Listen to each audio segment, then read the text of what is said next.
আল্লাহ রাব্বুল আলামিন পছন্দ করলেন বেলালকে, নবীজির কাছে হাজির করে দিলেন। কালেমা পড়ে মুসলমান হলো, নির্যাতন সইল। নবীর যেই দিকে যায় বেলাল সেই দিকে যায়। নবী হিজরত করলেন, বেলালও হিজরত করলেন। এক পর্যায়ে ইসলামী হুকুমাত কায়েম হলো মদিনায়। মুসলিমরা মুখে একটু হাসি ফুটে উঠল। আবু জেহেল, আবু লাহাবদের অত্যাচার মুক্ত তারা এখন। রাসূল সাল্লাল্লাহু আলাইহি ওয়াসাল্লাম বেলালকে ডেকে বললেন, বেলাল, আমি তোমাকে দুইটা আমানত দেব। সুবহানাল্লাহ। এক নম্বর আমানত, মসজিদে নববীর মধ্যে তুমি 5 ওয়াক্ত নামাজের আজান দিবে, এটা একটা আমানত। আর দ্বিতীয় আমানত হলো মুসলিম জাহানের বিশাল অর্থ ব্যবস্থাপনা, বাইতুল মালের দেখাশোনার দায়িত্ব তুমি এখন থেকে অর্থমন্ত্রী। একটা গোলামের বাচ্চা গোলামকে ধরে কোরআনের কাছে এনে আল্লাহ রাব্বুল আলামিন কত মর্যাদাপূর্ণ করে দিলেন। সালমান চেহারার দিকে তাকালো, একটা পোটলা দিল সামনে ধরাইয়া, যেটার মধ্যে আঙ্গুল ফল আছে। এইটা না, এটা আপনার জন্য সাদাকা নিয়ে আসছি আমি। আল্লাহর নবী বললেন, নবীরা সাদাকা খায় না, মান্যতের জিনিস নবীরা খায় না, যাকাত নবীদের জন্য নিষিদ্ধ। সালমান বললেন, আফিনি, আমাকে ক্ষমা করবেন। 1-2 মিনিট ঘুরে ঘুরে এসে আবার আর একটা পোটলা হাতের মধ্যে দিয়ে বলল, এইটা আপনার জন্য হাদিয়া। আল্লাহর নবী বললেন, হাদিয়া নেওয়া সুন্নত, দেওয়াও সুন্নত, তাহাদ্দু তাহাব্বু, হাদিয়া দাও, হাদিয়া নাও, মহাব্বত বেড়ে যাবে। আল্লাহর নবী খেজুরের পোটলাটা খুললেন, নিজে খাইলেন, সালমানকে খাওয়াইয়া দিলেন, সাহাবীদেরকে দিলেন। সালমান বসে আছে, নবীর চেহারার দিকে ফেলফেলাইয়া তাকায়। আল্লাহর নবী বললেন, সালমান, এখনো তো একটা বাকি আছে, সেইটা কি পরীক্ষা করবা না? হ্যাঁ। সালমানের মাথার ভিতরে মনে হয় যেন বড় একটা খোঁচা মারা হয়েছে। চেতনাকে আরো জাগ্রত করা হলো। সালমান, আর একটা পরীক্ষা তো আছে, সেটা করবে না? সালমান বললেন, হ্যাঁ। বিশ্বনবী সালমানকে কাছে ডেকে বললেন, সালমান, পেছনের দিকে যাও। আল্লাহর নবী তার জামা মোবারক পিছন দিক থেকে তুলে দিলেন।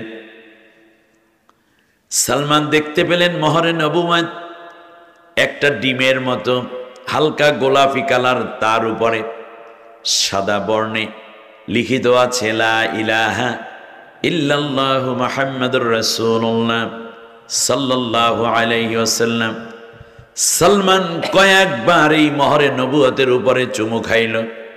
সামনে এসে সাক্ষ্য দেয়, আশহাদু আল্লা ইলাহা ইল্লাল্লাহু ওয়াহদাহু লা শারীকা লাহু ওয়া আশহাদু আন্নাকা রাসূলুল্লাহ।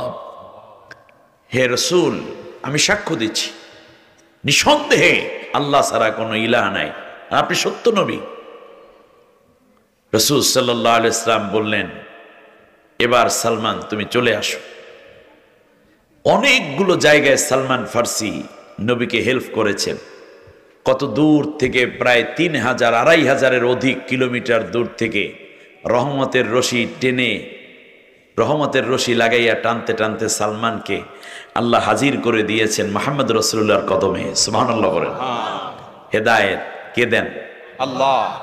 তো কোরআনের কাছে আসার সুযোগ সবাই হয় না, চুজ করেন কে? আল্লাহ। ইস্তফা করেন কে? আল্লাহ। আল্লাহ। আর বাড়ির কাছের চাচা আবু লাহাব, ঘরের মধ্যে চাচা আবু লাহাব, আব্দুল মুত্তালিব, কিংবা পাশের বাড়ির আবু জেহেল, এদের কপালে হেদায়েত জুটে না। কোরআন সবার জন্য, সবাইকে জায়গা দেয় না। আমাকে আপনাকে জায়গা দিয়েছেন, এটা আল্লাহর বড় দয়া। আল্লাহ তাআলা বলেন, একদিকে কোরআনের আলোচনা হবে, কোরআনের আহ্বান হবে, কোরআনের দিকে ডাকা হবে, আর ওই ডাকে সাড়া না দিয়ে কেউ যদি বাইরে ঘোরাফেরা করে, বাইরে যদি উদাসীনভাবে চলাফেরা করে, তাদের জন্য আমি আল্লাহ একটা শয়তানকে দোস্ত বানাইয়ে দেই, নাউজুবিল্লাহ, শয়তানকে সাথী করে দেই। এই বাইরে যারা আছে কোরআনের সাথে নাই, তাদেরকে ধরছে কে? আচ্ছা, শয়তান কার সাথে আছে এটা কি ওই ব্যক্তি জানে? কে দেখেন? আল্লাহ। সেই আল্লাহ বলেছেন, আপনাদের বিশ্বাস হয়? 99% বিশ্বাস হয়। আমাদের দেশে কিছু বদ জিন কিংবা ভূতে মানুষ ধরলে হুজুরদেরকে নিয়ে সারানোর চেষ্টা আমি দেখতেছি। যারা কোরআনের সাথে নাই, কোরআনের পথে নাই, কোরআনের আন্দোলনে নাই, সবগুলোই তো শয়তানের মুরিদ হয়ে বসে আছে। এটা আমার কথা না, এটা আল্লাহর কথা। নুকাইয়িদ, আমি আল্লাহ নিজে নির্ধারণ করে দেই, লাহু, তার জন্য, শাইতানান, একটা শয়তানকে। শয়তান কি করে? ফায়াদিল্লুনাহুম আনিস সাবিলি, এরপরে ফাহুয়া লাহু করিন, এই শয়তান তার গাইড হয়ে যায়, শয়তান তার পথপ্রদর্শক হয়ে যায়। আচ্ছা, আপনাদের কাছে এটা জিজ্ঞেস করি, শয়তান যদি কারো গাইড হয়, পথ দেখায়, সে কি হেদায়েত দেখাবে না গুমরাহি করবে? ঠিক এক কথাটাই আল্লাহ বলছেন। দেখেন কোরআন কত আকলের কথা বলে। আল্লাহ তাআলা বলছেন ফায়াদিল্লুনাহুম আনিস সাবিলি, এরপরে শয়তান আমার পথ থেকে তাকে গোমরা করে দেয়। এই যে আপনারা বললেন গোমরাহি করবে, কিন্তু বান্দার মনে একটা আবেগ থাকে, খায়েশ থাকে, সেটা হচ্ছে ওয়াহসাবুনা আন্নাহুম মুহতাদুন, আর সে মনে মনে ভাবে কোনো ব্যাপার না, আমি হেদায়েতের উপরেই আছি। তাহলে কোরআনের সাথে নাই কিন্তু হেদায়েতের উপরে আছে, এই চিন্তাটা তার মাথার ভিতর ঢুকাই রাখছে কে? শয়তান। অতএব এটা এখানেই শেষ না, অন্য আয়াতে তো আল্লাহ তাআলা আরেকটু শক্ত কথা বলেছেন। এ গেল শয়তানের কথা। এবার আল্লাহ আরেকটু সামনে গিয়ে আরেকটু কড়া কথা বলছেন। অমান আ'রাদা আন যিকরি ফাইন্না লাহু মাঈশাতান দনকা, দুনিয়ায় যারা আমার কোরআনের আহ্বান পাওয়ার পরে অন্যদিকে ঘাড় ফিরিয়ে নিবে, আমি আল্লাহ তাআলা তার পারিবারিক জীবনে কোনো শান্তি দেব না। দনকুনের 7টা অর্থ আছে, তার মধ্যে একটা হচ্ছে পারিবারিক অশান্তি। তাহলে মুখস্থ লেখে নেন, যারা আল্লাহর কোরআনের বিরোধিতা করে, কোরআনের আন্দোলনের সাথে যারা সাংঘর্ষিক আচরণ করে, কোরআনের যা কথা যারা বলে, তাদের উপর যারা মিথ্যা মামলা হামলা দেয়, তাদের পারিবারিক খবর নিয়ে দেখেন, বউ তার কথা শোনে না, সন্তানগুলো তাদের অনুগত নয়, এমনকি তার ড্রাইভারও তার কথা মানতে রাজি না। গিয়ে দেখেন পারিবারিক অশান্তি, প্রচন্ড একটা আঘাত হচ্ছে তাদের পারিবারিক। আর ইসলামী আন্দোলন করে, একামতে দ্বীনের কাজ করে, রোজ আনে রোজ খাওয়া মানুষ, এরপরে দেখবেন পরিবারে শান্তির অভাব নেই। এই শান্তিটুকু করে দিয়েছেন আল্লাহ কোরআনের পথে থাকার বরকতে। সুবহানাল্লাহ। ফাহুয়া লাহু করিন, সে তার গাইড হয়ে যায়। এবার আল্লাহ তাআলা বলছেন ওমান আ'রাদা আন যিকরি ফাইন্না লাহু মাঈশাতান দনকা, তার জীবন যাপনের পদ্ধতির মধ্যে আমি আল্লাহ তাআলা অশান্তি দিয়ে দেই। এমন অসুস্থতা তাকে পাবে যা ডাক্তার খুঁজে পাবে না। ওনার রোগের নাম কি? খালি কইবে ডাক্তার আমার কেমন জানি করে। অসুখের নাম কি? কেমন জানি করে। আর আপনি ইসলামী আন্দোলন করেন, কোরআনের জন্য সময় দেন, এই একটা অসুস্থতা আছে, বিসমিল্লাহ কই একটা নাফা খাইছে, দেখবেন অটো ভালো হয়ে যাচ্ছে। মৃত্যু একদিন আসবে সবারই, কিন্তু আপনাকে দুরারোগ্য ব্যাধি খুব কমই আক্রান্ত করবে। তার কারণ আল্লাহ সুবহানাহু ওয়া তাআলা আপনার সাথে আছেন। দুনিয়ার জীবনটা তো এইভাবে তাদের কেটে যায়। ওয়ানাহশুরুহু ইয়াউমাল কিয়ামাতি আ'মা, পরকালে আমি তাকে অন্ধ করে আমার সামনে হাজির করব, তার চোখ থাকবে না। আল্লাহু আকবার। কি থাকবে না বলেন? চোখ থাকবে না। তখন চিৎকার করে বলবে লিমা হাসারতানি আ'মা ওয়া ক্বাদ কুনতু বাসীরা, আল্লাহ আমি আজকে অন্ধ কেন, আমার তো দুনিয়ায় চোখ ছিল। তখন আল্লাহ জবাব দিবেন কাযালিকা আতাতকা আয়াতুনা ফানাসিতাহা ওয়া কাযালিকাল ইয়াউমা তুনসা। আমি আল্লাহ রাব্বুল আলামিন যে কোরআন দিয়েছিলাম, এই কোরআনের দিকে তোমাকে ডাকা হতো, বলা হতো আসো কোরআন পড়ি, কোরআন বুঝি, কোরআন অনুযায়ী জীবন গড়ি। তোমরা এই কথাগুলো শুনতে না। এটা খুলে দাও, এইটাকে খুলে দিতে হবে। যে ব্যাস, তুমি দুনিয়ার বুকে যেমন করে কোরআনের দিকে ডাকা হতো, অন্যদিকে চলে যাইতে অন্ধের মতো, আমি আল্লাহ আজকে তোমাকে সেইভাবে অন্ধ বানাই দিলাম। আল্লাহ তাআলা একেবারে এটার সামারিটা বলেছেন এভাবে, মান কানা ফি হাদিহি আমা ফাহুয়া ফিল আখিরাতি আমা ওয়া আদাল্লুস সাবিলা।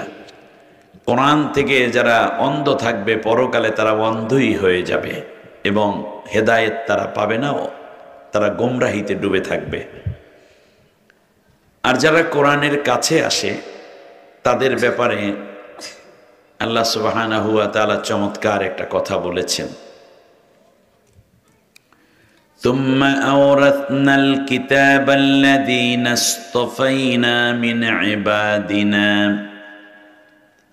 আমার অনেক বান্দা বান্দি আছে দুনিয়ায়, অনেক মানুষ আছে, কিন্তু তার মধ্য থেকে আমি কিছু মানুষকে পছন্দ করে খুব ভালোবাসি। সুবহানাল্লাহ, সুবহানাল্লাহ। চুজটা কার? পছন্দটা কার? ভালোবেসে আমি কি করি? ভালোবাসি, চুজ করি, সিলেক্ট করি, পছন্দ করি। পছন্দ করে আমি কি করি? আমি তাকে কোরআনের জন্য উত্তরাধিকার বানাইয়া দেই, তাকে আমার কোরআনের খাদেম বানাইয়া দেই। সে কোরআনের পক্ষে আওয়াজ তুলে, কোরআনের বিধানের পক্ষে আওয়াজ তুলে, কোরআনের আইন প্রতিষ্ঠার জন্য আন্দোলন করে। অতএব কোরআনের কাজ যারা করে এরা কি নিজের ইচ্ছায় কাজটা করে নাকি আল্লাহর পছন্দ হয়েছে বলে কাজটা করে? আল্লাহর পছন্দ হয়েছে। তাহলে আমরা যারা এখানে জড়ো আছি, বলেন দেখি আমাদেরকে পছন্দ করেছেন কে? আল্লাহ। আমাদেরকে চুজ করেছেন কে? আপনারা বেজান না খুশি? এজন্য জোরে একবার আওয়াজ দিয়ে পড়ি আলহামদুলিল্লাহ। রাইট, আপনাদেরকে দিয়ে কাজ হবে। মানে অলস না, কিছু কিছু এলাকার শ্রোতারা জন্মের অলস, শামুকের মতো পিছন দিয়ে পিটাইয়া ভাঙ্গিয়া ফেলায় কিন্তু মুখ খোলে না। শামুক দেখছেন আপনারা? শামুকের মুখ আপনি জোর করে খুলতে পারবেন? পারবেন না। পিছনের সাইড পিটাইয়া পাছন দিয়ে, পাছন বুঝেন, হাল চাষ করে রাখাল রাজে পিটাই না গরুর মাঝে মাঝে, এটা আমাদের বরিশালে বলে পাছন। লাঠি দিয়ে পিটাই, পিছন দিয়ে ভাঙ্গে ওর গিলু বাইর করে ফেলেন কিন্তু মুখ খুলবে না। এইরকম কিছু স্টাইলের মানুষ কথা বলবেন। আবার আল্লাহ তাআলা বলছেন, যেহেতু আমি তোরে পছন্দ করেছি। কোথায় ছিলেন হযরতে বেলাল রাদিয়াল্লাহু তাআলা? হাফসির কেনা গোলাম। হাফসায় তার বাড়ি, বর্তমান ইথিওপিয়া, যেটার নাম আবিসিনিয়া, পরবর্তী নাম হয়েছে মূলত হাফসি। তার বাবাকে কিনে নিয়ে আসছে হলো আপনার উমাইয়া বিন খালফ। সেই ঘরে জন্ম নিয়েছেন বেলাল।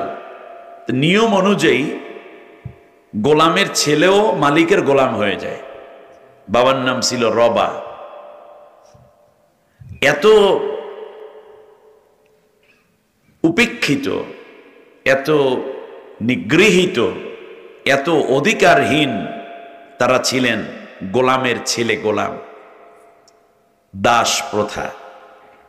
কিন্তু যখন কোরআনের দাওয়াতটা পাইলেন, আল্লাহ রাব্বুল আলামিন পছন্দ করলেন বেলালকে, নবীজির কাছে হাজির করে দিলেন। কালেমা পড়ে মুসলমান হলো, নির্যাতন সইল। নবীর যেই দিকে যায় বেলাল সেই দিকে যায়।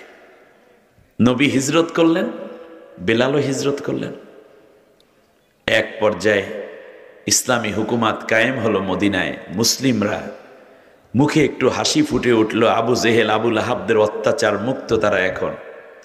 রাসূল সাল্লাল্লাহু আলাইহি ওয়াসাল্লাম বেলালকে ডেকে বললেন, বেলাল, আমি তোমাকে দুইটা আমানত দেব। সুবহানাল্লাহ। এক নম্বর আমানত, মসজিদে নববীর মধ্যে তুমি 5 ওয়াক্ত নামাজের আজান দিবে, এটা একটা আমানত। আর দ্বিতীয় আমানত হলো মুসলিম জাহানের বিশাল অর্থ ব্যবস্থাপনা, বাইতুল মালের দেখাশোনার দায়িত্ব তুমি এখন থেকে অর্থমন্ত্রী। একটা গোলামের বাচ্চা গোলামকে ধরে কোরআনের কাছে এনে আল্লাহ রব্বুল আলামিন কত মর্যাদাপূর্ণ করে দিলেন। আবার যদি আপনি দেখেন অনেক দূরে প্রায় 2500 কিলোমিটার দূর, 2500 কিলোমিটারেরও বেশি হবে, ইরানের তেহরানে বাবা ইন্তেকাল হয়ে যাচ্ছে, ছেলেকে ডাকলেন, এদিকে আসো। জি আব্বা। ডেকে বললেন, তোমার সামনে দুইটা পথ, একটা হলো তুমি চাইলে রাজত্ব করতে পারো, এটা তোমার ইখতিয়ার, আমি রাজা, তুমি চাইলেই চেয়ারে বসে রাজত্ব করতে পারো। আর দ্বিতীয় আর একটা পথের নাম হইল হেদায়েত। হেদায়েত মানে হচ্ছে তুমি যদি আল্লাহর এবং সিরাতাল মুস্তাকিম পেতে চাও তাহলে রাজত্বটা ছেড়ে দিতে হবে, কারণ এই দেশের মধ্যে হেদায়েত দেওয়ার মতো, হেদায়েতের বাণী শোনানোর মতো কোনো মানুষ ইরানে নাই, পারস্যে নাই, তোমাকে চলে যেতে হবে ইরাকে। নাম সালমান ফার্সি রাদিয়াল্লাহু তাআলা আনহু। 270 বছর আল্লাহ তার হায়াত বাড়াই দিয়েছে, সবচেয়ে দীর্ঘজীবী সাহাবী। বলল, আব্বা আমার রাজত্ব দরকার নাই, আমার হেদায়েত দরকার। কি বোকা তাই না? কি কয় লোকগুলো বসে আছে শুধু, খুব বোকা না? যে রাজত্ব টেকার জন্য আলেমদেরকে হত্যা করা হয়, আর ও বলতেছে আমার রাজত্ব দরকার নাই, আমার হেদায়েত দরকার। একটু বোকা বোকা মনে হয় না সালমান ফার্সিকে? হ্যাঁ। ইরাকে গিয়ে উঠলেন, এক পাদ্রীকে পেলেন, তিনি মরে যাওয়ার সময় বললেন, তামাম দুনিয়ায় আর কোন সত্যপন্থী কোন দিন প্রচারক নাই যার থেকে তুমি হেদায়েত নিতে পারো, এবার চলে যাও তুমি মক্কায়। তাওরাত ইনজিলের কথা অনুযায়ী সেখানে একজন আখিরি জামানার নবী আসবে, তার নাম হবে মুহাম্মদ, আসমানে তার নাম হবে আহমদ, রবিউল আউয়ালে তার জন্ম হবে, বাবার নাম হবে বিষ্ণু ভগত, মায়ের নাম হবে সামানির, অ্যাটলিস্ট আব্দুল্লাহ এবং আমেনা, আরবিতে করলে অর্থ এটাই হয়। তার কাছে তুমি দীক্ষা নিবে, তার থাকবে হলো পিঠের পেছনে থাকবে একটা মোহরে নবুয়াত, যার মধ্যে আরবিতে লেখা থাকবে লা ইলাহা ইল্লাল্লাহ মুহাম্মাদুর রাসূলুল্লাহ। আর তিনি কখনো জাকাত খাবেন না, সাদাকা খাবেন না, হাদিয়া নিবেন। নবীরা কোনোদিন জাকাত সদকা খায় না। কথাগুলো চিন্তা করে চলে আসলো এক ইহুদির বাগান, বলল, আপনার বাগানে আমাকে কাজে রাখবেন? বললে, একজন লোক লাগে, কিন্তু এত বেতনাদি পাবো কোথা? কেন বেতন লাগবে না তোমার, ফ্রি। আমাকে বছরে 2 খান কাপড় দেবেন, একটা জামা দেবেন, আর আমি আপনার বাগান পয় পরিষ্কার করে রাখবো। আমি খুরমা গাছের কাটা ডাল কেটে রাখবো, খেজুর পেড়ে দেব, আঙ্গুর ফল, আপেল, বেদানা, যত ফল আছে এগুলো আমি পরিচর্যা করব। একটাই শর্ত, আমি একজন মানুষের আশায় এখানে বসে আছি, সেই মানুষটি যখন আসবে তখন আমাকে কিন্তু আপনার ছুটি দিয়ে দিতে হবে। আমি তার সাথে সেই দিন থেকে থাকবো, আপনার সাথে আর থাকবো না। ওই দিন আমি আপনার বাগানের অল্প কিছু খেজুর আর আঙ্গুর ফল নেব, এইটা আপনি দাম চাইতে পারবেন না, ওইটাই হলো আমার সারা সময়ের জন্য মজুরি। ইহুদি চিন্তা করে, পাগল একটা পাইছি নতুন। হ্যাঁ, বছর যায়, মাস যায়, কেটে কেটে একটানা চলে গেছে 23 বছর। মনের মানুষ পায় না, মনের মানুষ আসে না। হঠাৎ করে কালাম ইবনে সাফওয়ান, ওই বাগানেই এক কর্মচারী, সালমানকে ডেকে বলে, ও আবার উপরে উঠছে গাছের খেজুর পাড়তে, নিচে সালমান। বলল যে, দোস্ত শুনছ, কুরাইশ বংশে আব্দুল্লাহর ছেলে মোহাম্মদ নাকি নবী হয়ে গেছে। হ্যাঁ, নবী হয়ে গেছে। বলল মানে কি? বলল যে কোনোদিন আগেও মিথ্যা কথা বলে নাই, আমরা সবাই আলামিন বলে ডাকতাম। বলে তারপর? তার বাবা মারা গেছে মায়ের গর্ভে থাকতি, সে যখন তার মায়ের গর্ভে, মা মারা গেছে 6 বছরে। তারপর? বলে 40 বছর বয়স হওয়ার পরে সে বলছে সে নাকি রসুল হয়ে গেছে, তার কাছে জিবরিল আলাইহিস সালাম আসে এবং কোরআন নামক একটি আসমানি কেতাবের অংশ বিশেষ নাজিল হওয়া শুরু হয়ে গেছে। সে একটা কালেমার দাওয়াত দেয়, সে কালেমা হলো লা ইলাহা ইল্লাল্লাহ মুহাম্মাদুর রাসূলুল্লাহ। এই নিয়ে কত মানুষে তারে বকা দিচ্ছে, মারছে, আবার কেউ তার হাতে কালেমা পড়ে মুসলমান হয়ে যাচ্ছে। সালমান বললেন তাড়াতাড়ি নাম, তুই নামছে। বলে তোকে ধন্যবাদ, তুই যে আমার একটা সুসংবাদ দিয়েছিস। তাই রওনা। যাওয়ার সময় মালিককে তো আগেই বলাস, 23টা বছর পর্যন্ত অপেক্ষা। 2টা পোটলার মধ্যে, একটা পোটলার মধ্যে নিয়েছে কিছু আঙ্গুর ফল, আঙ্গুর যেগুলো আমরা খাই, আর একটার মধ্যে পাকা খেজুর। গিয়ে সালমান বলছে আনআমা আল্লাহু বিকা আইনা, মানে আসসালামু আলাইকুম বলার আগে এই কথাই বলা হতো আরাবিয়ানদের মধ্যে। নবী বললেন ও আলাইকা, বসো। সালমান চেহারার দিকে তাকালো, একটা পোটলা দিল সামনে ধরাইয়া, যেটার মধ্যে আঙ্গুর ফল আছে। এইটার না, এটা আপনার জন্য সাদাকা নিয়ে আসছি আমি।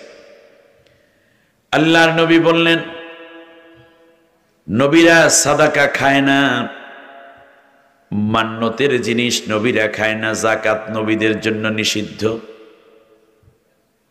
সালমান বললেন আফিনি, আমাকে ক্ষমা করবেন। 1-2 মিনিট ঘুরে ঘুরে এসে আবার আর একটা পোটলা হাতের মধ্যে দিয়ে বলল এইটা আপনার জন্য হাদিয়া। আল্লাহর নবী বললেন হাদিয়া নেওয়া সুন্নত, দেওয়াও সুন্নত, তাহাদ্দু তাহাব্বু, হাদিয়া দাও, হাদিয়া নাও, মহাব্বত বেড়ে যাবে।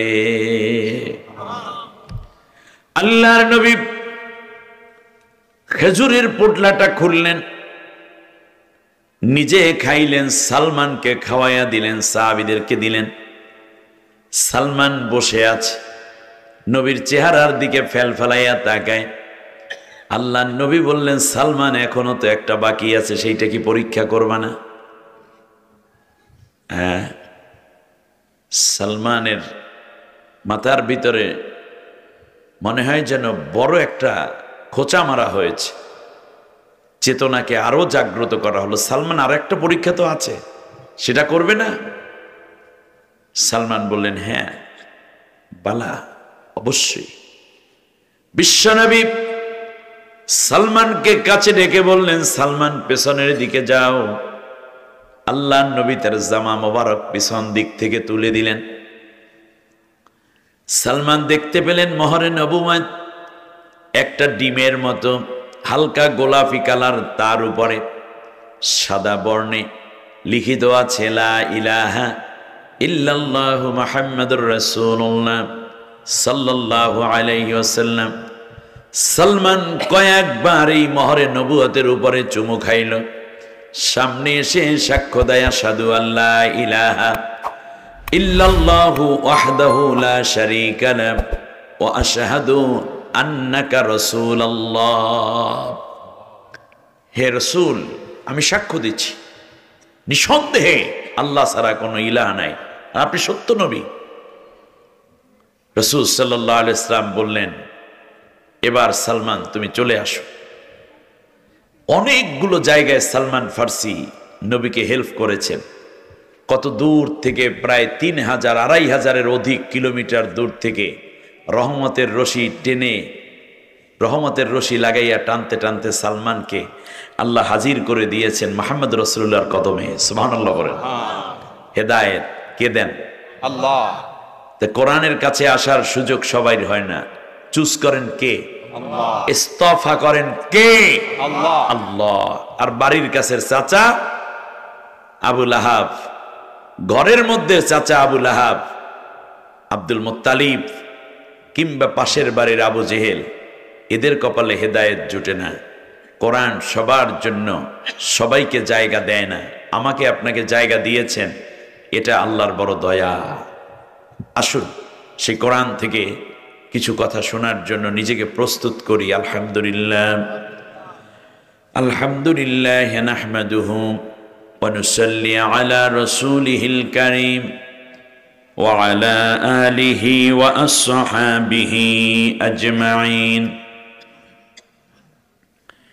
فقد قال الله تعالى في شان حبيبه آمرا ومخبرا: أعوذ بالله من الشيطان الرجيم। সবাই জবান খুলেন, কোরআন বেশি বেশি তিলাওয়াতের অভ্যাস করেন, পড়েন।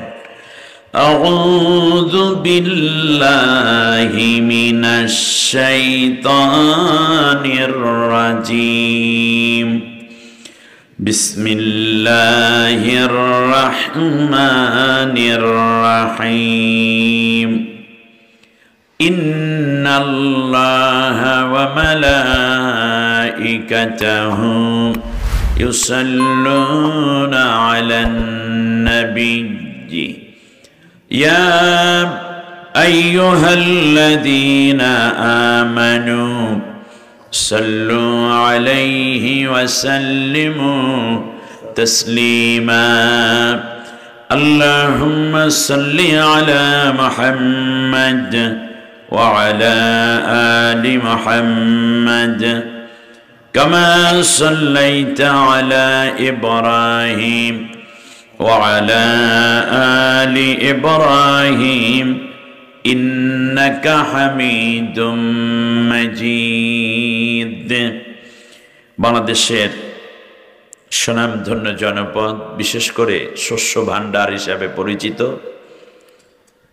সীমান্তবর্তী যেই কাঁটাতারের বেড়া যতগুলো জনপদ ছুঁয়েছে তার অন্যতম একটি হচ্ছে এই কুমিল্লা।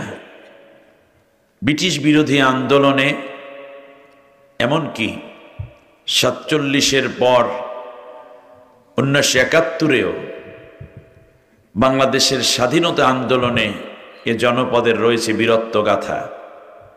স্বাধীনতোত্তর বাংলাদেশে কোরআনের রাজ কায়েম হোক, এই আকাঙ্ক্ষা এবং কামনা নিয়ে যে জনপদের তরুণ তাজা যুবকরা তাদের রক্ত ঢেলে দিয়ে রাজপথ রঞ্জিত করেছে, কোরআনকে ভালোবেসে যারা জীবন উৎসর্গ করেছে, নির্যাতন সয়েছে, তাদেরও অন্যতম এই জনপদের নাম কুমিল্লা।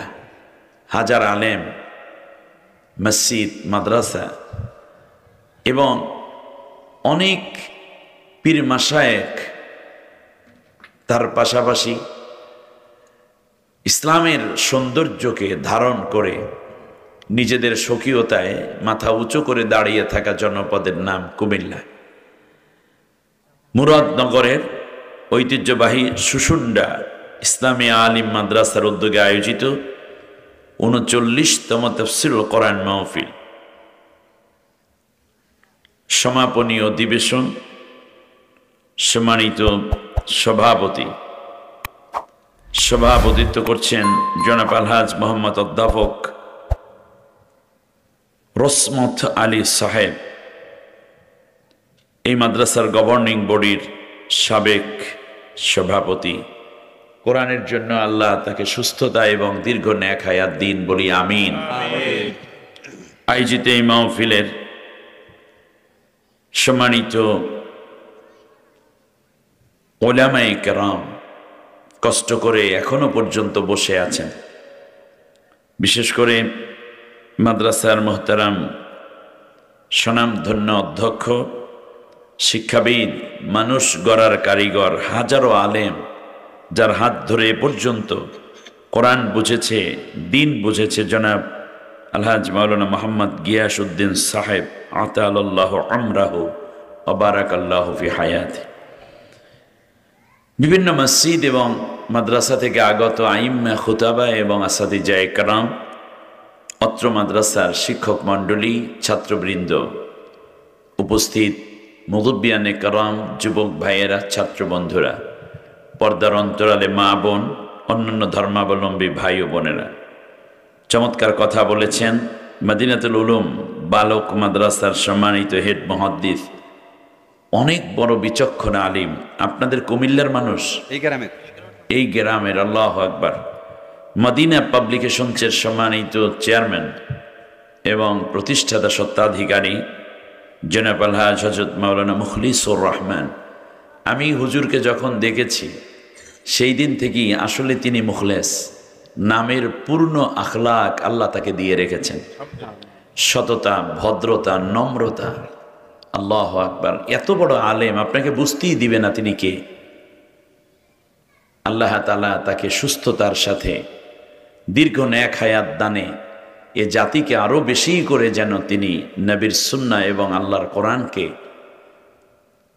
পৌঁছে দিতে পারেন এবং খেদমত দিয়ে যেতে পারেন, সেই যোগ্যতা আল্লাহ তাকে আরো বেশি বাড়িয়ে দিন।